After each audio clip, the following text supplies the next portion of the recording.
Bonjour. Le sacre, la réception des lionceaux au palais de la République et ses tirs groupés contre le leader de PASTEF, Ousmane Sonko, après son entretien à Walf TV.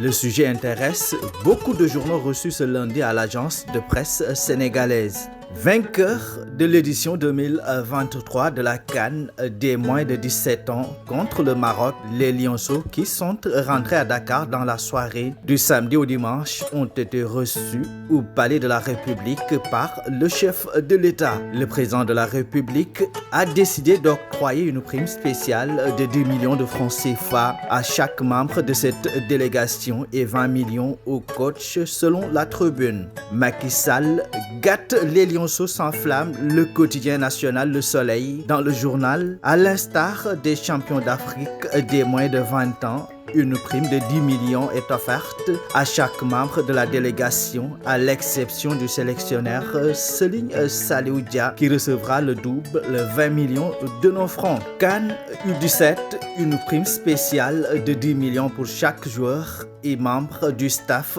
détail Rewmi Quotidien et les stats quotidiens du sport. L'information est à la une de l'Indépendant.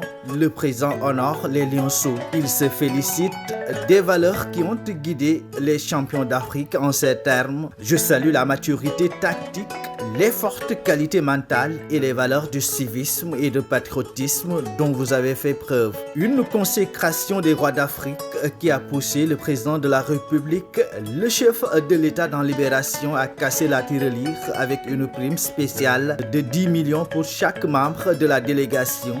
Et cerise sur le gâteau, le chef de l'État compte très prochainement décorer tous les sportifs champions d'Afrique. Après ces explications sur certains faits politiques, le leader de PASTEF reçoit une volée de bois vert. Sonko de se baigner dans un océan de colère, renchéri de regards. Thierno Bocoum, Idrissa Seck et Victorine Ndeye démolissent Sonko dans Direct News.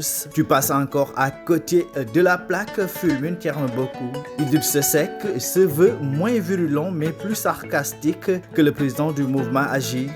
Il évoque le contexte actuel. N'eût été l'épreuve douloureuse qu'il traverse en faisant face à la justice de son pays pour mensonge et diffamation d'une part et possibilité de viol d'autre part sur une jeune fille de 20 ans. J'aurais été extrêmement dur envers lui, conclut le leader de Rewmi. Sonko seul contre tous, conclut Source A. Et Vox Populi se fait l'écho de ses attaques contre Ousmane Sonko après son interview à Walf TV. Le président de Rewmi dément violemment son homologue de PASTEF. Il sait qu'il ment et que la malédiction d'Allah s'abat sur le menteur dans ces circonstances. Une sortie, 1000 polémiques selon Walf Quotidien. Pendant ce temps, le président Macky Sall étoffe sa défense pour sa candidature à un troisième mandat en 2024. Dans Busby le jour, le président a consulté le constitutionnaliste français Guillaume Tragou qui a validé sa candidature. Macky décroche un juriste français pour renforcer sa candidature, rabâche la tribune. Macky décroche un juriste français pour forcer sa candidature, rabâche la tribune. Pour le journal, en posant un tel acte, le président Macky Sall zappe les 7 sages au détriment de l'expertise française. Seulement dans cette volonté de briguer un autre mandat, le président Macky Sall devra faire sans Cheikh Tidiane Gadio qui lui conseille d'ailleurs de sortir par la grande porte. Des vérités à retrouver à la page 4 de l'As Quotidien.